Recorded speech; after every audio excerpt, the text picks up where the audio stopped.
out with her without getting sucked into it, and without wanting to kind of go smart for smart with her on it. And that being sort of the way I got into it, I think the approach to staying in it is something that really compels me. And I look at you all as some of the most important people in the world because you are all the people who people think will not do this work. I want you to think about it for 1 second. Right?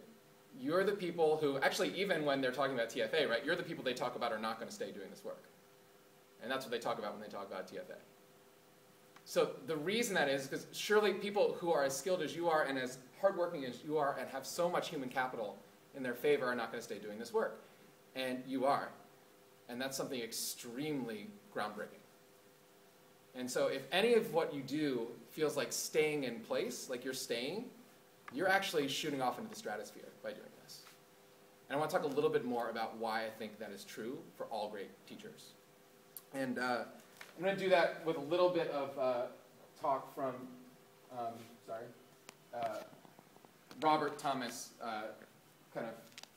he's not going to talk at you, but I'm going to talk for him a little bit.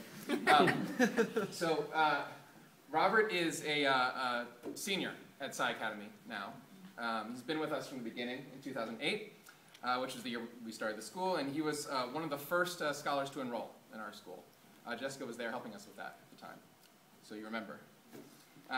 His mom saw a sign in the neutral ground for the school and wanted to try it out.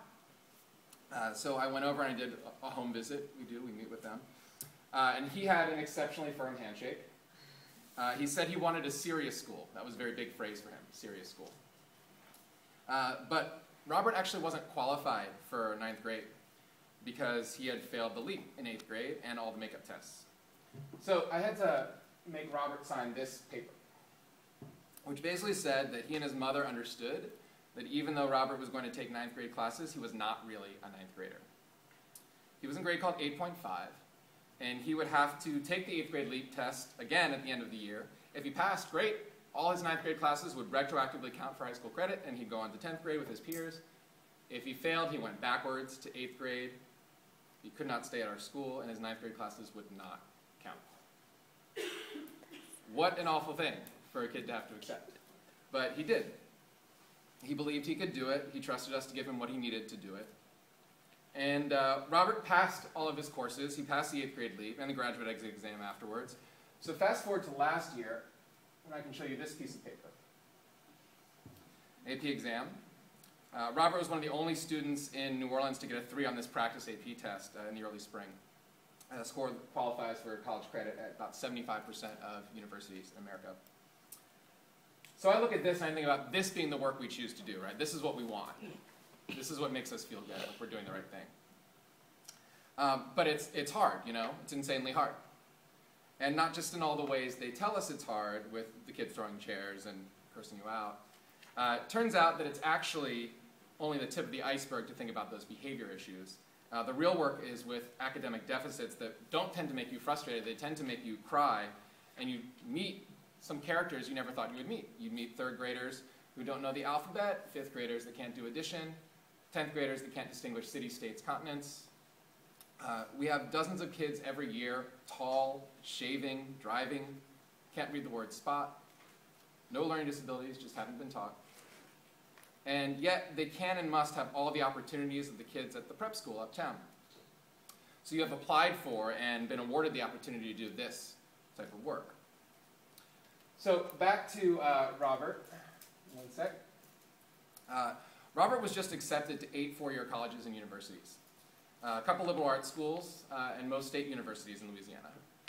He's currently chosen to go to University of Louisiana Monroe because that's where his girlfriend is going, but he actually wants to go to LSU, so that's a conversation that we're going to we'll be discussing that in depth next week.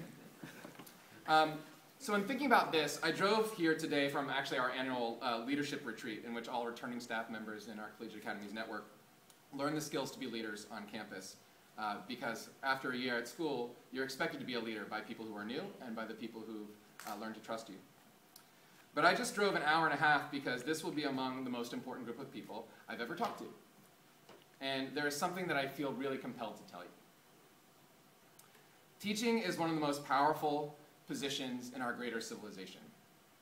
And excellent teaching can only be done by the most excellent people who are willing to treat teaching as a mind-blowing science. Will people understand this? Probably not. You'll have people compliment you for being a teacher. Oh, I could never do that. You must have a lot of patience or love kids.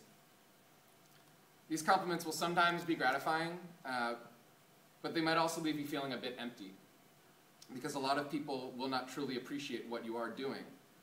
And behind their words, you might hear something more like, I could totally do that, except I just don't have your patience. Or, that's all. It's not like it's actually a hard job. It doesn't take expertise. You're just doing it because you couldn't be a doctor or something.